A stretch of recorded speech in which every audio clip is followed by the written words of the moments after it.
2023 has been a great year so far for indie games, and that trend continues with Pseudoregalia, a Metroidvania platformer released on PC just a few weeks ago, assuming I can manage to get this video out within a decent time frame. Pseudoregalia started life, as so many great indies do these days, as a game jam game, made over the course of just 3 weeks for Itch.io's recurring Metroidvania month game jam, and it went on to come in first place out of 130 entries for that month. And over just the last few months, the creator, who goes by Ritzler, has expanded the game into this little gem. Pseudoregalia is a game that speaks directly to a handful of types of players, and if you happen to fall into any or all three categories like I do, well, Pseudoregalia just might hit something in you that no game has in a long time.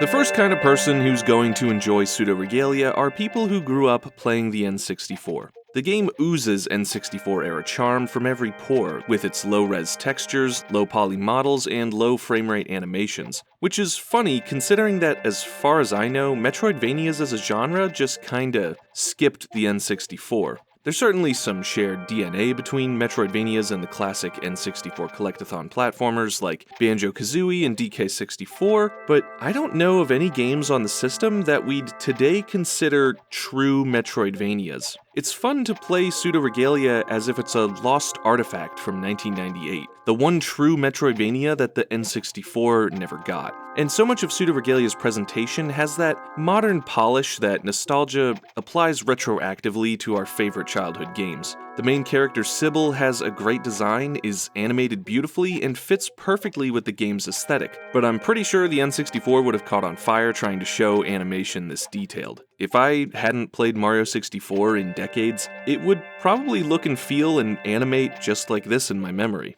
Ocarina of Time is the most obvious point of visual comparison, with its grand interior spaces and eerie atmosphere. Pseudoregalia feels like someone played some N64 games and thought, man, some of these games can have a really strange, ethereal vibe, almost like an uncanny valley, but for spaces instead of people. And then they decided to run with that idea. The title screen shows the main character Sybil, or maybe it's her consciousness or her soul, floating in the void of outer space. She arrives in the mysterious Castle Sansa through a magic mirror, and soon finds a sword there called the Dreambreaker. There's a lot of dialogue throughout the game that references sleeping, dreams, and a princess who's looking for a reason to wake up. It's all pretty obvious. The game takes place in a dream. The N64 graphical style feels like it was made to feel like that. Dreams are foggy and lacking in detail. Everything looks normal at a glance when you're dreaming, but if you try to focus on anything too specific, it lacks clarity. And everything in Pseudoregalia is a smooth surface with the suggestion of texture painted on. This era of early 3D nails that dreamy feeling of nothing having quite the level of detail that it should,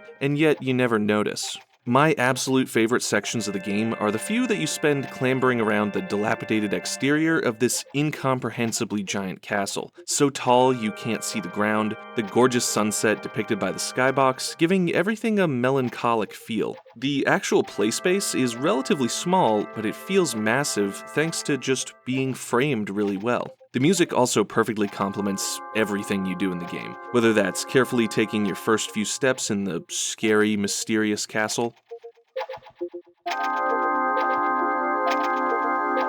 cowering in fear,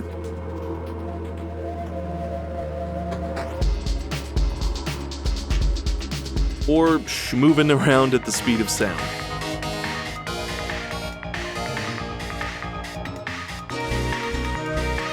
The soundtrack perfectly emulates the N64 era, especially with that choir sound that I remember games from that time using pretty much constantly.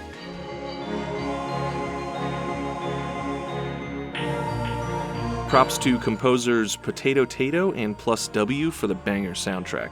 The basic progression of Pseudoregalia is, on the surface, pretty much exactly what you'd expect from a Metroidvania. Explore the world and collect new power-ups to let you access new areas of the map. Platforming adds an interesting wrinkle to that, but we'll get to that in a bit. For now, we're on the second kind of person who's going to want to pick up Pseudoregalia, people who like to explore in games. This is a game where you can and will get lost. There's no set order to the power-ups, the game is incredibly open. The first few minutes are very straightforward and can't be very easily sequence broken as far as I know, but the game opens up very quickly. Your progression will center around acquiring 5 major keys, one from each main area of the game world. You'll need to get all 5 to unlock the final boss, but as far as I can tell, you can genuinely get these in almost any order. I would say that there's a lot of opportunity to sequence break, but honestly, even calling it sequence breaking kind of feels incorrect, because there doesn't really seem to be one definitive intended sequence. And there is no map. At least not at time of writing. This has been kind of divisive among players. A lot of people are asking for a map to be added, but personally, I am firmly on the side of no map. And here's why. Pseudoregalia strikes a very delicate balance. The world is small enough that even a simplistic map would almost certainly trivialize navigation, but the world is also just barely big enough to be too much to meaningfully dedicate to memory, at least not during a casual playthrough. The speedrunners, I'm sure, are gonna tear this game to shreds. In the best possible way, of course. A few individual rooms became familiar to me over the course of the game as I stumbled across them time and time again, and I could even occasionally recall which rooms were adjacent to the one I was in. But if the place I was trying to find was more than 2 rooms away, then getting lost or turned around was pretty much a guarantee. It made for a game experience that often bordered on frustrating, but it had enough moments of joy and discovery that I never for a second even considered putting the game down. Those familiar and distinctive rooms become beacons, fixed points around which you can orient yourself, at least temporarily. It's cool to have rooms that are important to you as a player, not because the game decided they are, like a save room, but because they just stick in your mind and help you get your bearings in the game world. It's possible that these memorable rooms are a bit too few and a bit too far between, but as it stands, coming across one of these distinctive rooms sometimes feels like a massive relief, a chance to get a grip and decide what door to try next.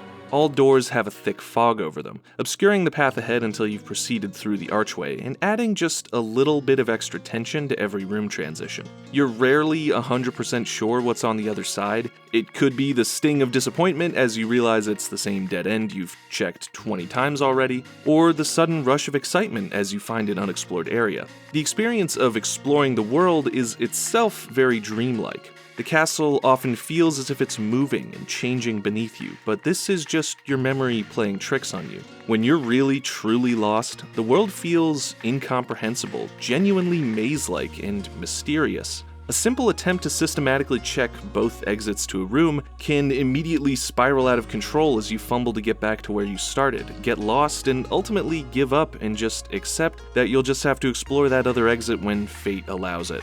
The castle resists being understood. It's a massive, unyielding, unfriendly, eerily quiet place. The ability to zoom out and see the world exactly for what it is would undoubtedly diminish these feelings. The map screen is a convenience that modern gamers have come to take for granted, I think. Getting lost can be tiresome, and games have only gotten bigger and more complex over the years. I would never want to play Metroid Dread without a map. It's just too damn big. But Pseudoregalia is a much smaller game. It can be easily completed in less than 5 hours on a blind playthrough, and my second took just under 3. And yet the world feels vast despite that. There's no fast traveling, no waypoints, no way to get where you're going except to sort of feel around in the dark for it. Like trying to find your way to the bathroom at night when sleeping over at a rich friend's house for the first time. I found myself navigating mostly on vibes and vaguely recollected landmarks. It's like, yeah, this path feels like the way to the Bailey. I think I remember the door to the underbelly having a plant in front of it. Yeah, this way feels right. Maybe it is. Maybe I'm about to get myself even more lost than before. Who really knows? It's a very nostalgic feeling for a game to be genuinely mysterious, and for that mystery to not yield until you've put in the effort to understand it. Now, this isn't me saying that games back in my day used to be hard and games today are too easy. What I'm saying is that a lot of older games are kind of rough around the edges. Their design can be a little prickly. A lot of modern conveniences that we've come to expect are just absent from older games, and sometimes that's to their benefit. Exploring and understanding the world of Pseudoregalia is weird and difficult and inconvenient, and I kind of love it for that, because it contributes to the game's unique vibe. Now, I have seen the developer Ritzler say on Twitter, No, I'm never calling it X, that they're working on adding a map as an option, and I think that's great. If some people want a map, I say give it to them. But I think it would be cool to see it marked as something like Celeste's Assist mode. You know, something outside the intended experience of the game, but there for those who want it. And I think it would be really cool if the map didn't show where you are. That made Hollow Knight a much more engaging game to navigate. But ultimately, this is up to the vision of the game's creators. From what I've seen, the developers are interested in tailoring the visuals of the world to make exploring without a map a little less obtuse, make rooms more distinct, and overall guide the player better. But they see the map as a sort of band-aid fix, and that makes a lot of sense. More options are certainly never a bad thing, but I'll just say that for me, as is, the lack of a map worked, mostly for how it enhanced the dreamlike character of the castle.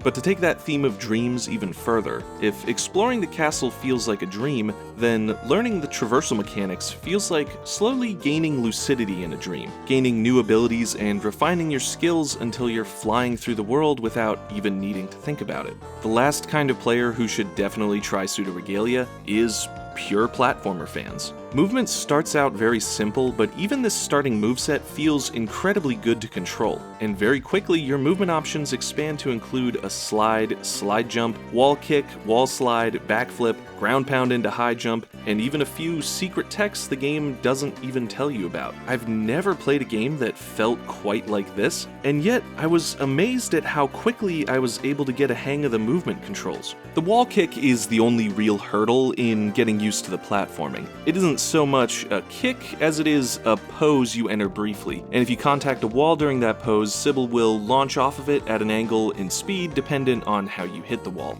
This takes a bit of getting used to, but I find that's the case in pretty much any game with a wall jump. Every game has different timing and angles for their specific wall jump, and Pseudoregalia's system is one of the most versatile I've ever encountered. You get a max of 3 wall jumps before you need to touch the ground again, but it's stunning how much height and distance you can get once you know how it works. Combine this with the high jump and ground pound that can be cancelled into a backflip, and you've got your bread and butter method for gaining height on walls. And once you know what you're doing, this is absolutely the kind of game that the term schmoovement was invented for. Wall running and long jumping through the world, using momentum to fly through areas while barely needing to think about the controls, it's a sheer joy. Even when you're hopelessly lost, just zooming around the map is fun enough that minutes upon minutes of fruitless backtracking are still really entertaining as you play with and master the controls.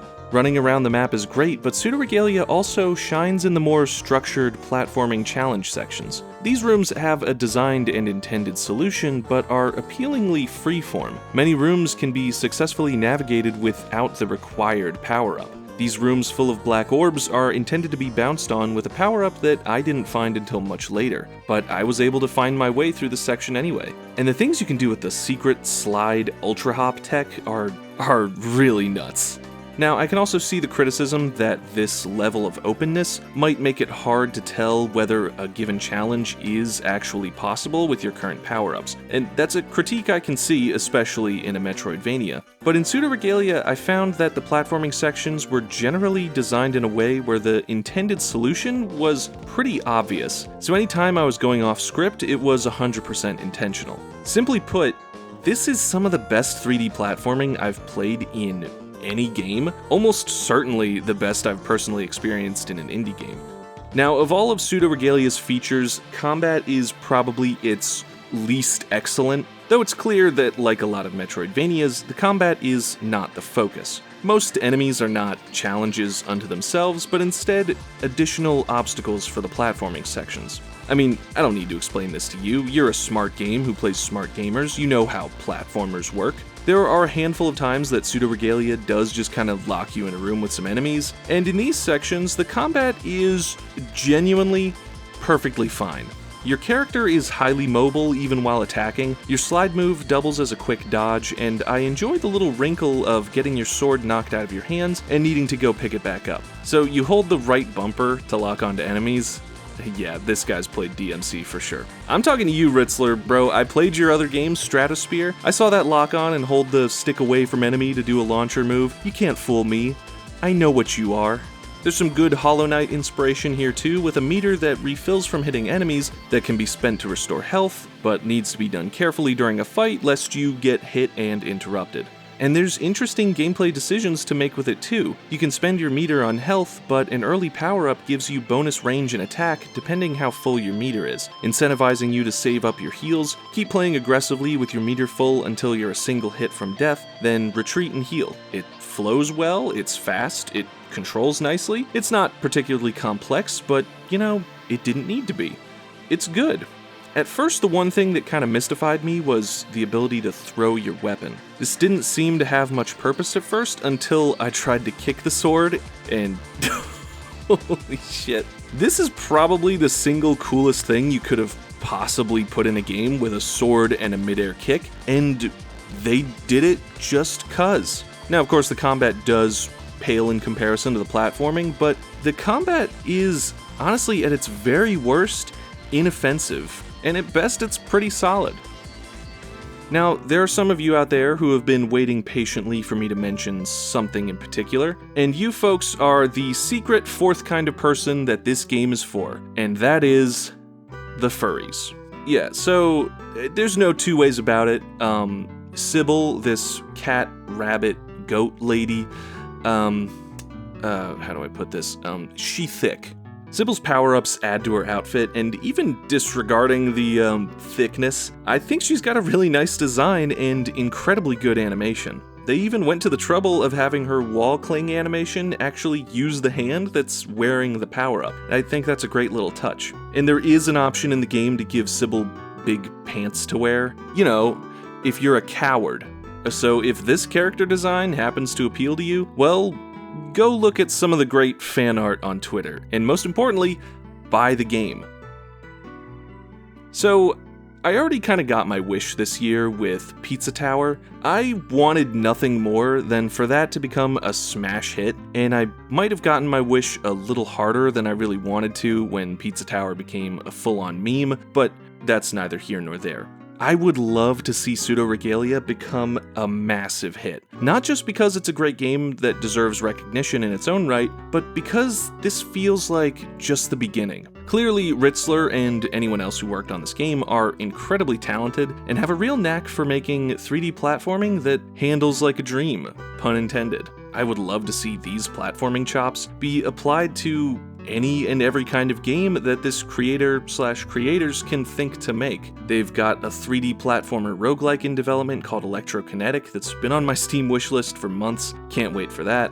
You could make a Dust Force style time trials game with these controls. That would go hard as hell. But what would absolutely blow my mind would be a Mario 64 style game with this movement. Pseudoregalia is only $6, guys, on Steam, and it's a steal at that price, but if you made a game like Mario 64 with these controls, there's no amount of money I wouldn't pay for that. But as it stands here, as their first game on Steam, I think, Pseudoregalia is a sheer delight, a beautiful dream of a game that showed up seemingly out of nowhere, completely captivated me for many, many hours, and is something that, even when I've seen every nook and cranny of Pseudoregalia's gorgeous world, I'm probably still gonna be exploring months from now just to experience this movement system. And I could not be more excited for whatever the creators think of next.